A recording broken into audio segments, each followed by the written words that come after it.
जय हिंद साथियों, Indian exam institute में आपका स्वागत है। साथियों, आज हम लोग पढ़ेंगे एनसीईआरटी का, हिस्ट्री की बुक का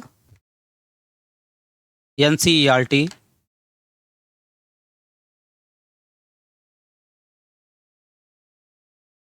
इसके पहले हम लोग क्लास 6 का सारा चैप्टर पढ़ चुके हैं। यदि आप लोगों ने अभी तक नहीं देखा है तो चैनल की प्लेलिस्ट में जा कर के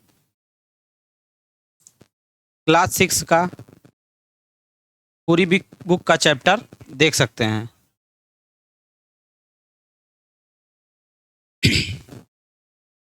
और क्लास 7 का भी हिस्ट्री का हम लोग पढ़ चुके हैं। चैप्टर 1 से चैप्टर 2 पढ़ चुके हैं। आज हम लोग पढ़ेंगे चैप्टर 3।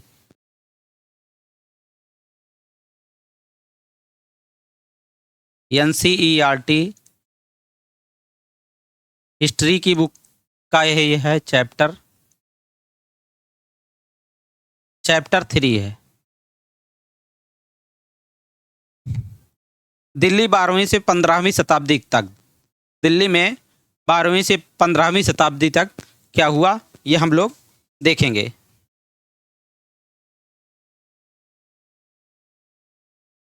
पिछले अध्याय में हम लोगों ने देखा था कि कावेरी डेल्टा जैसे क्षेत्र बड़े राज्यों के केंद्र बन गए थे।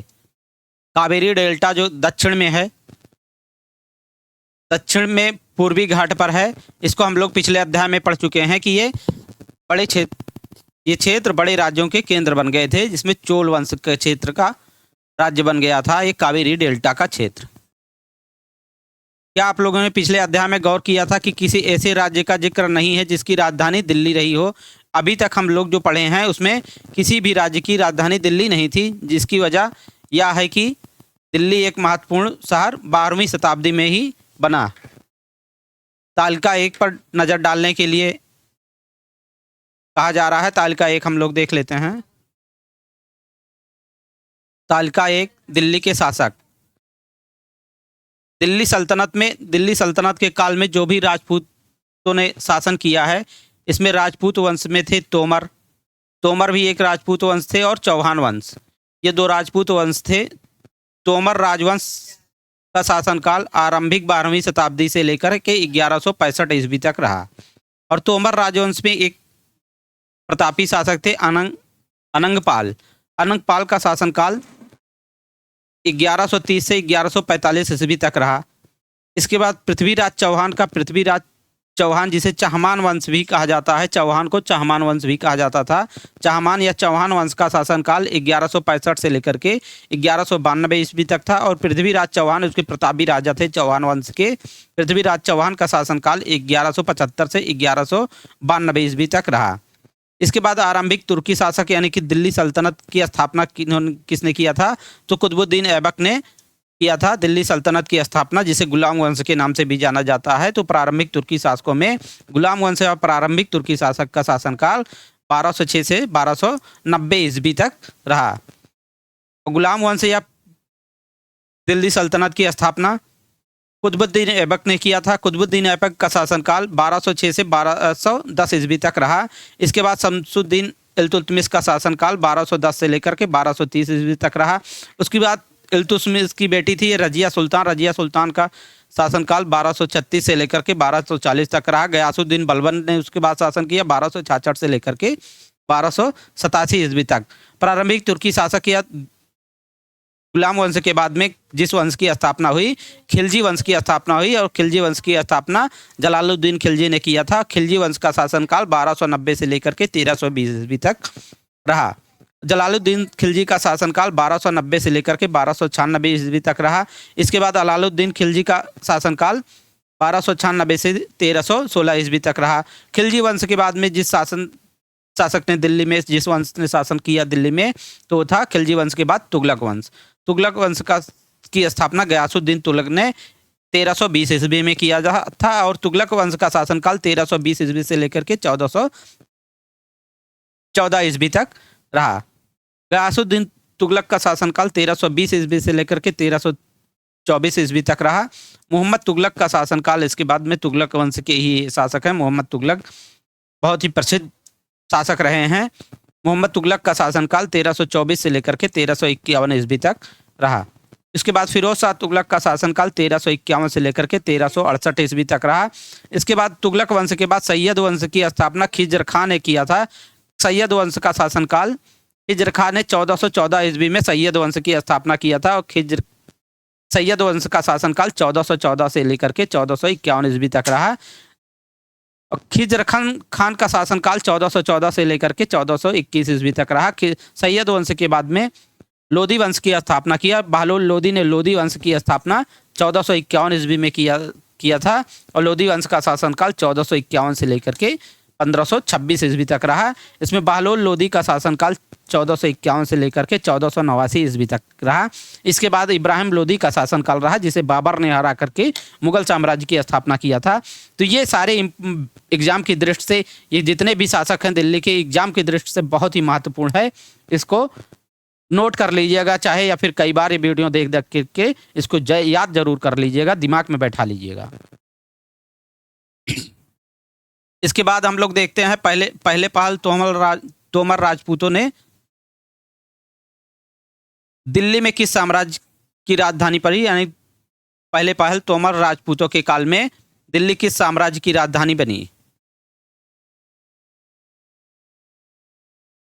12वीं सदी के मध्य में तोमरों को अजमेर के चौहानों, जिसे चहमान के नाम से भी जाना जाता है, ने परास्त किया। यानी कि तोमर को चौहानों ने, अजमेर के चौहानों ने परास्त किया। तोमरों और चौहानों के राज्यकाल में ही दिल्ली वाणिज्य का एक महत्वपूर्ण केंद्र बन गया। तोमर और राजपूत चौहान तोमर और चौहान दोनों ही राजपूत वंश के थे और इन्हीं के शासनकाल में दिल्ली एक महत्वपूर्ण वाणिज्य का एक महत्वपूर्ण केंद्र बन गया था। इस शहर में बहुत सारे समृद्धशाली जैन व्यापारी रहते थे, जिन्होंने अनेक मंदिरों का निर्माण किया था। समृद्धशाली जैन व्यापारी जो दिल्ली में रहते थे उस समय, उन्होंने अनेक मंदिरों का निर्माण किया था। यहाँ दिल्ली में, अर्थात दिल्ली में देहलीवाल कहे जाने वाले सिक्के भी ढाले जाते थे, जो काफ़ी प्रचलन में उस समय थे दिल्ली में।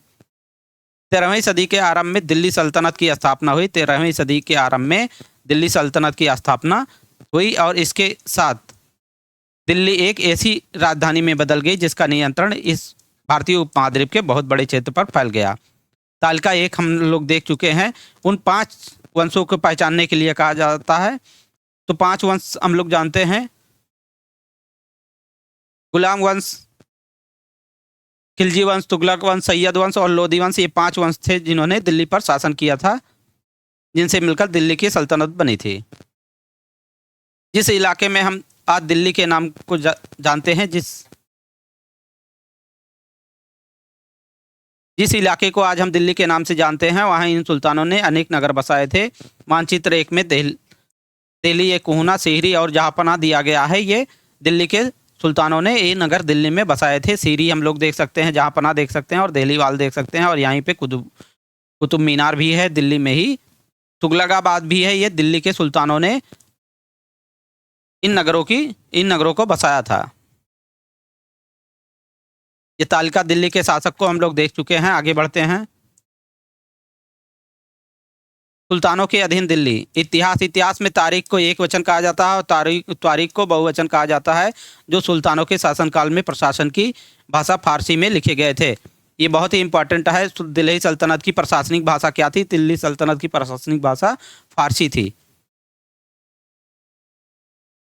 तारीख अर्थात इतिहास के लेखक जो उस समय होते थे, वह सचिव, प्रशासक, कवि और दरबारियों जैसे सुशिक्षित व्यक्ति होते थे, जो घटनाओं का वर्णन करते थे और शासकों को प्रशासन संबंधी सलाह भी देते थे। और ये न्याय प्रशासन के महत्व पर बल देते थे, न्याय संगत प्रशासन पर बल देते थे। न्याय चक्र। 13वीं सदी के इतिहासकार एक थे फ़ख्र-ए-मुदब्बिर ने लिखा है।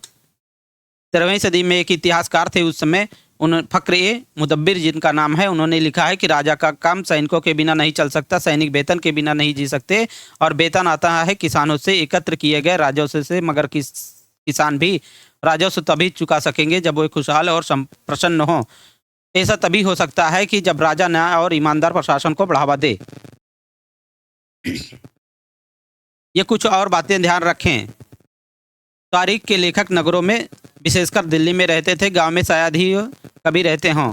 वह अक्सर अपने इतिहास सुल्तानों के लिए उनसे ढेर सारे इनाम और इकराम पाने की आशा में लिखा करते थे। ये इतिहासकार जो उस समय इतिहास लिखा करते थे वह सुल्तान से ढेर सारे इनाम पाने की अभिलाषा में लिखा करते थे। और ये लेखक अक्सर शासकों को जन्मसिद्ध अधिकार और लिंग भेद पर आधारित आदर्श समाज व्यवस्था बनाए रखने की सलाह देते थे। उनके विचारों से ये सारे लोग सहमत भी नहीं थे।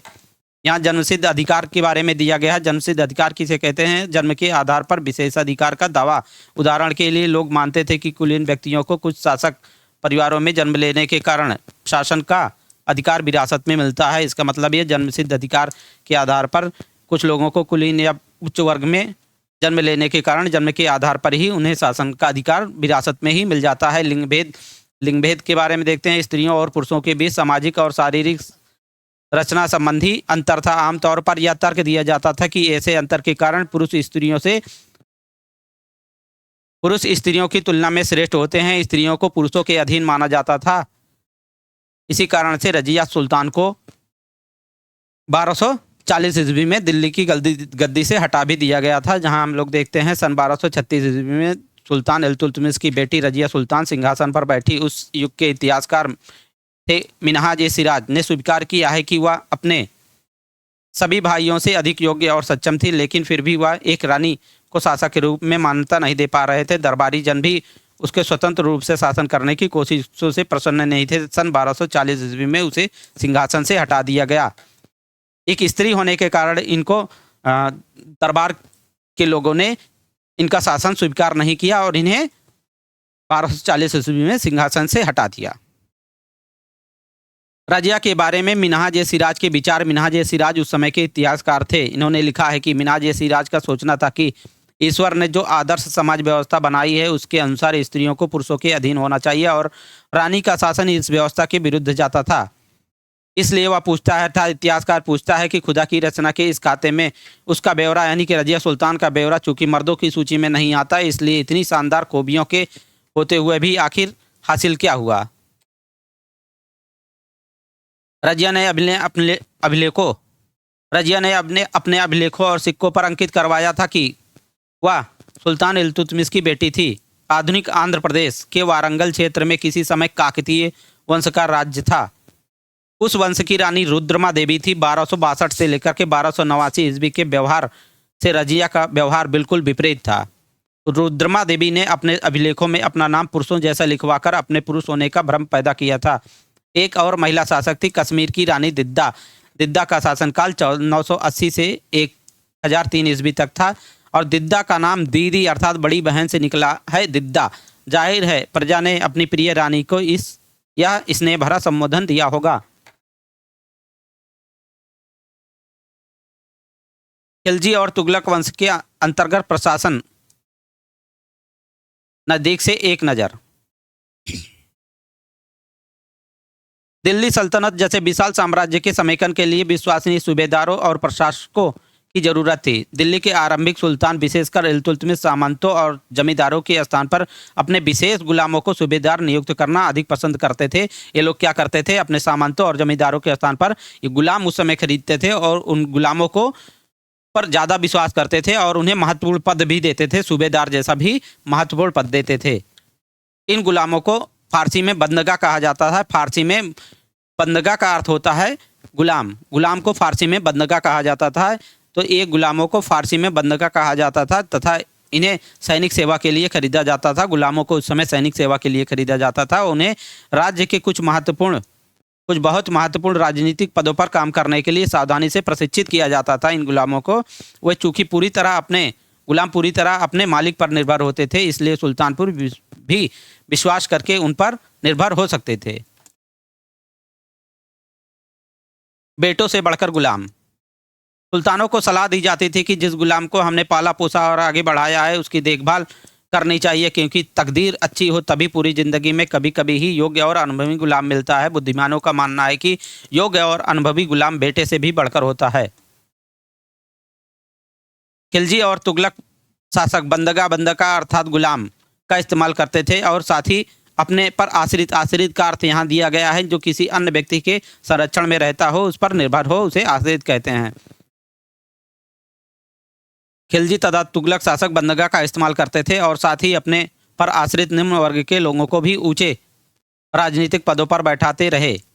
ऐसे लोगों को सेनापति और सूबेदार जैसे पद दिए जाते थे, यानी गुलामों अपने आश्रितों को ये लोग क्या करते थे, सेना में सेनापति और सूबेदार जैसे पद देते थे, लेकिन इससे राजनीतिक अस्थिरता भी पैदा होने लगी। गुलाम और आश्रित अपने मालिकों और संरक्षकों के प्रति तो वफादार रहते थे, परंतु उनके उत्तराधिकारियों के प्रति नहीं, सुल्तानों के अपने नौकर होते थे। फलस्वरूप किसी नए शासक के सिंहासन पर बैठते ही प्रायः नए और पुराने सरदारों के बीच टकराहट शुरू हो जाती थी। सुल्तानों द्वारा निचले तबके के लोगों को संरक्षण दिए जाने के कारण उच्च वर्ग के कई लोगों को गहरा धक्का लगता था। सुल्तान उस समय के जो होते थे निम्न वर्ग और अपने गुलामों को उच्च पदों पर बैठाते थे, इससे उच्च वर्ग के लोगों को गहरा धक्का लगता था, उन्हें अच्छा नहीं लगता था और फांसी तारीख के लेखकों ने निचले खानदान के लोगों को ऊंचे पदों पर बैठाने के लिए दिल्ली के सुल्तानों की आलोचना अर्थात उनकी बुराइयां भी की। सुल्तान मोहम्मद तुगलक के अधिकारीजन। सुल्तान मोहम्मद तुगलक के अधिकारीजन कौन थे, देखते हैं। सुल्तान मोहम्मद तुगलक के अजीज खुम्मार नामक कलाल, कलार का अर्थ होता है शराब बनाने और बेचने वाला। फिरोज हज्जाम नामक नाई, फिरोज हज्जाम नामक नाई था। मनका तब्बाख नामक बावर्ची और लड्ढा तथा पीरा नामक मालियों को ऊंचे पदों पर, ऊंचे प्रशासनिक पदों पर बैठाया था। 14वीं शताब्दी के मध्य के इतिहासकार जियाउद्दीन बर्नी ने इन नियुक्तियों का उल्लेख सुल्तान के राजनीतिक विवेक के नाश और शासन की अक्षमता के एक उदाहरणों के रूप में दिया है। सुल्तान मोहम्मद तुगलक ने अपने जो निम्न वर्ग के लोग थे, नाई थे या शराब बनाने या बेचने वाले थे, बावर्ची थे, माली थे, उनको ऊंचे प्रशासनिक पदों पर बैठाया था, जिसके कारण से उच्च वर्ग के लोग उनसे संतुष्ट नहीं थे। और 14वीं सदी के मध्य उस समय एक इतिहासकार थे जियाउद्दीन बर्नी ने उनके इस कृत्य को इनके विवेक का नाश और शासन करने की अक्षमता के रूप में दर्शाया है, लिखा है। पहले सुल्तानों की ही तरह खिलजी और तुगलक शासकों ने भी सेना नायकों को भिन्न भिन्न आकार के इलाकों के सूबेदार के रूप में नियुक्त किया। ये इलाके इक्ता कहलाते थे, ये भी मोस्ट इम्पॉर्टेंट है। ये आता है इक्ता किसे कहते हैं, तो क्षेत्र या इलाकों को इक्ता कहा जाता था दिल्ली सल्तनत में, और इन्हें संभालने वाले अधिकारी को इक्तदार या मुक्ति कहा जाता है। ये भी बहुत इंपॉर्टेंट है। इलाके या इक्ता को संभालने वाले को इक्तदार या मुक्ति कहा जाता है। मुक्ति का फर्ज था सैनिक अभियानों का नेतृत्व करना और अपने इक्तों में कानून और व्यवस्था बनाए रखना। अपनी सैनिक सेवाओं के बदले वेतन के रूप में मुक्ति अपने इलाकों से राजस्व वसूल सकता था। मुक्ति क्या कर सकता था, सैनिकों को वेतन देने के लिए अपने इलाकों से राजस्व वसूल सकता था। राजस्व के रूप में मिली रकम से ही वह अपने सैनिकों को भी तनख्वाह देते थे। मुक्ति लोगों पर काबू रखने के लिए सबसे प्रभावी तरीका यह था कि उनका पद वंश परंपरा से न चल करके उन्हें कोई भी इक्ता थोड़े थोड़े समय के लिए मिले और बाद में उनका स्थानांतरण कर दिया जाए। मुक्ति लोगों को क्या किया जाता, मुक्ति या इक्तदार जो भी कह लीजिए, उनको कोई भी क्षेत्र या इक्ता ज़्यादा समय के लिए नहीं दिया जाता था, कुछ समय तक दिया जाता था। उसके बाद उनका स्थानांतरण दूसरे क्षेत्र या इक्ता में कर दिया जाता था। सुल्तान अलाउद्दीन खिलजी और मोहम्मद तुगलक के शासनकाल में नौकरी के इन कठोर नियमों का बड़ी सख्ती से पालन किया गया। मुक्ति लोगों द्वारा एकत्रित किए गए राजस्व की रकम का हिसाब लेने के लिए राज्य द्वारा लेखा अधिकारी नियुक्त किए जाते थे। इस बात का ध्यान रखा जाता था कि मुक्ति राज्य द्वारा निर्धारित कर ही वसूलें और तय संख्या के अनुसार सैनिक रखें। ये सुनिश्चित किया जाता था कि मुक्ति राज्य द्वारा निर्धारित कर ही वसूलें तथा तय संख्या में ही अपने पास सैनिक रखें।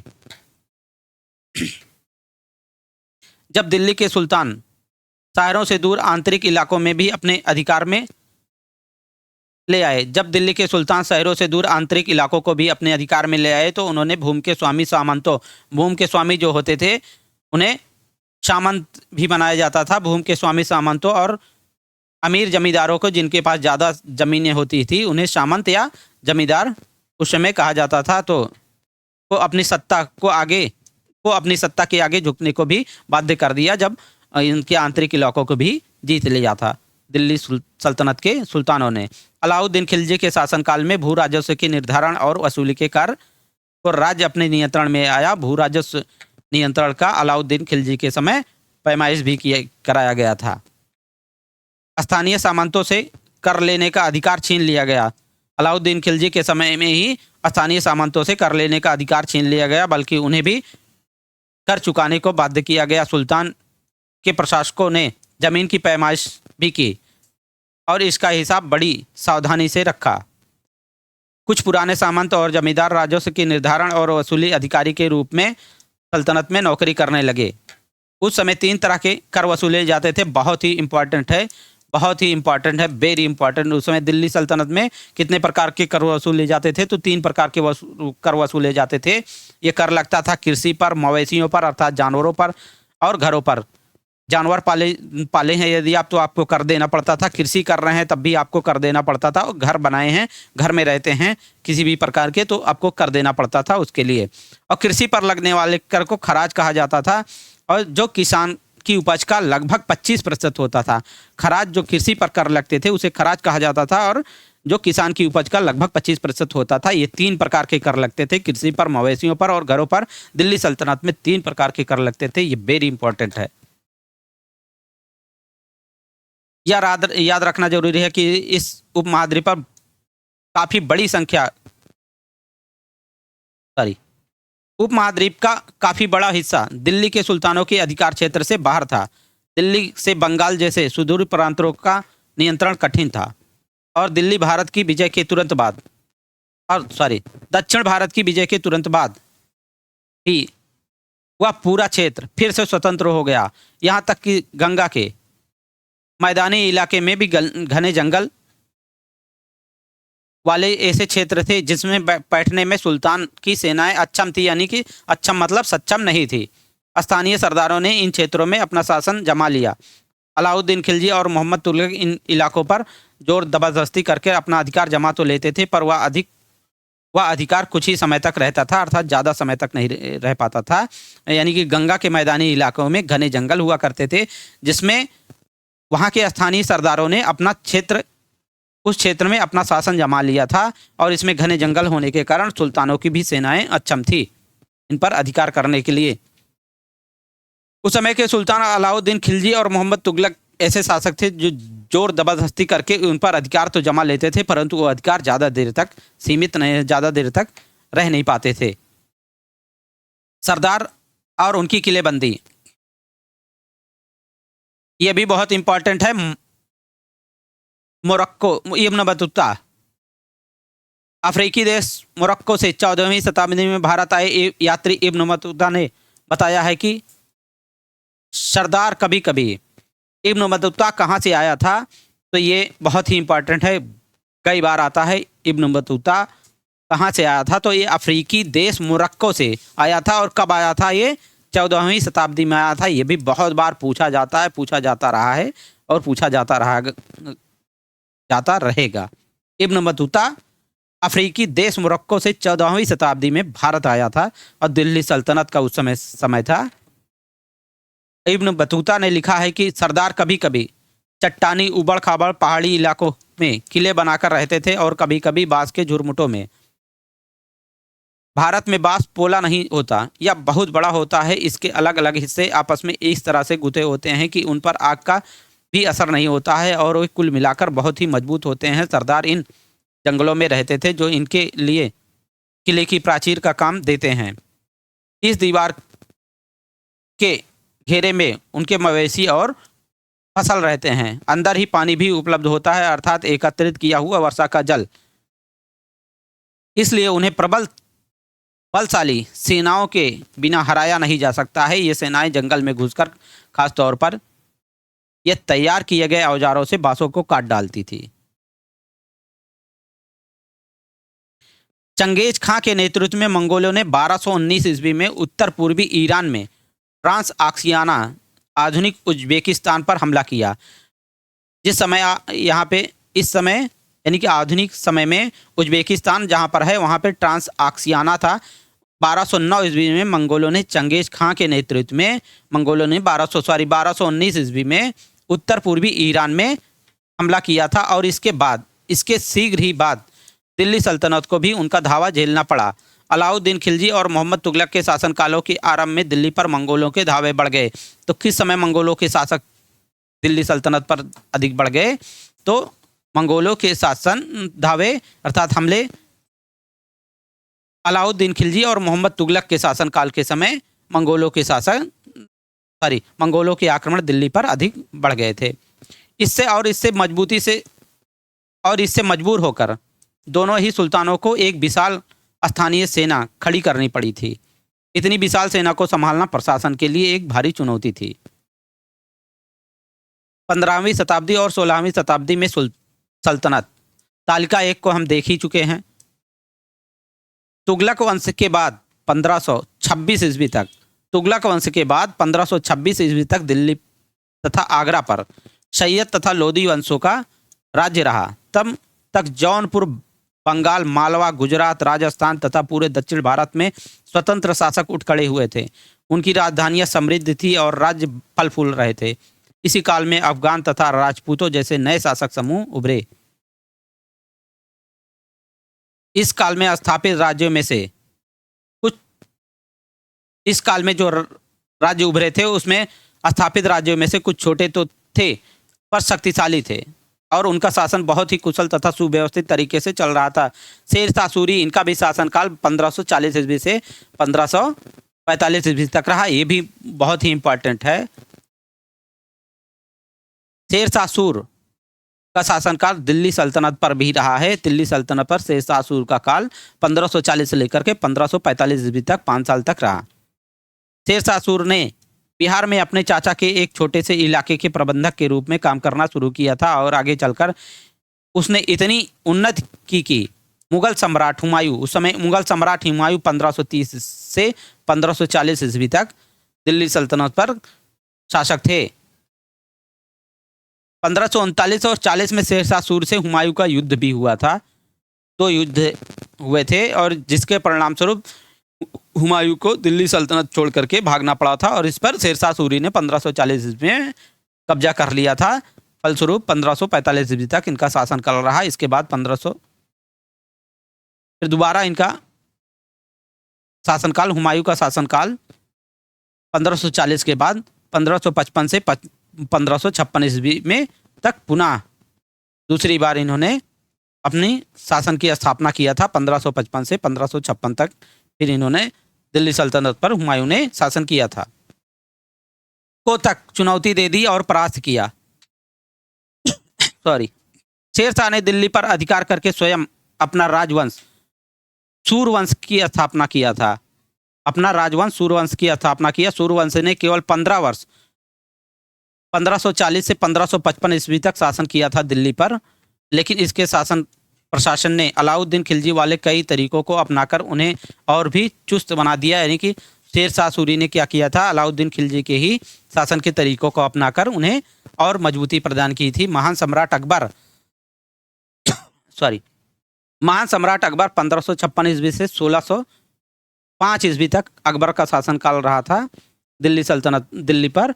1556 से लेकर के 1605 तक ने जब मुगल साम्राज्य का समेकन किया तो उसने अपने प्रतिमान के रूप में शेरशाह के प्रशासन व्यवस्था को ही अपनाया था। शेरशाह सूरी ने अलाउद्दीन खिलजी की शासन व्यवस्था को अपनाया था और सम्राट अकबर ने शेरशाह सूरी की शासन व्यवस्था को ही अपनाया था।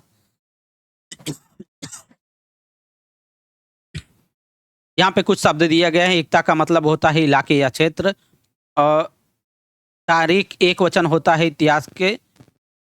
इतिहास में एक वचन होता था। और खराज क्या होता था? खराज कृषि पर लगने वाला कर खराज होता था।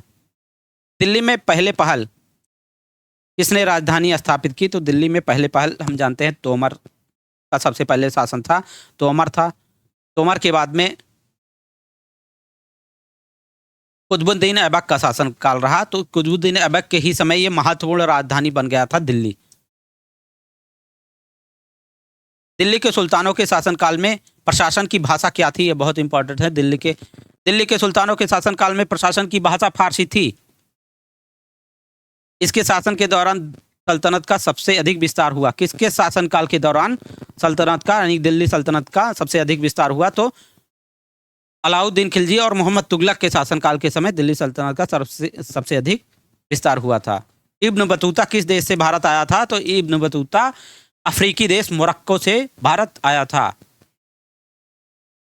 इसी के साथ साथ ही ये वीडियो यहीं तक। यदि आपने अभी तक चैनल को सब्सक्राइब नहीं किया है तो सब्सक्राइब कर लीजिएगा, जिससे सब्सक्राइब करके बेल नोटिफिकेशन को ऑल पर सेट कर लीजिएगा, जिससे आने वाली वीडियो का सारा नोटिफिकेशन आपको मिलता रहे।